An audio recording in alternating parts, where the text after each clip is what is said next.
fact that now the ceasefire has been agreed upon, this is becoming the new tool for Israel to continue the genocide, to continue what the genocide didn't achieve, the ethnic cleansing of Palestine, the total crushing of the Palestinians' right to self-determination. And this is why I say this is a moment that calls for full introspection and realization of how are we making to repair that trust.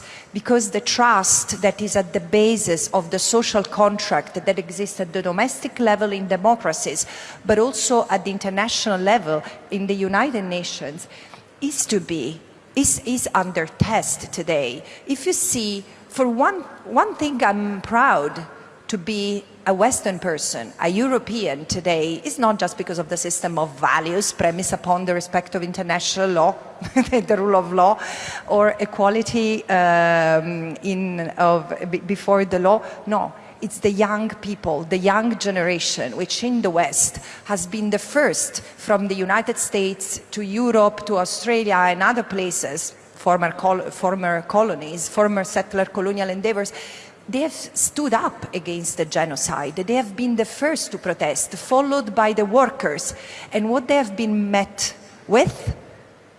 Batons by the police, criminalizations by government, and other forms of repression in the cradle of democracies. So this is why I'm saying Palestine has been an awakening, a wake-up call for all of us. And I often speak, and this is the last remark I wanted to share, of the Palestine effect.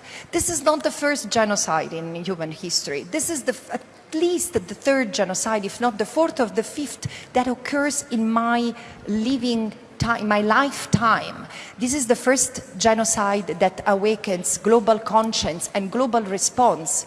Palestine is allowing us to see what the law becomes where it's in the hands of power. Palestine is allowing us to see what connects all injustices, what happens to Yemen, to Sudan, to Congo, and including in places where poverty has not been so rooted as it is today for a long time, including in the West. We have a common enemy and we need to face it, where the politics is at the service of economic interests.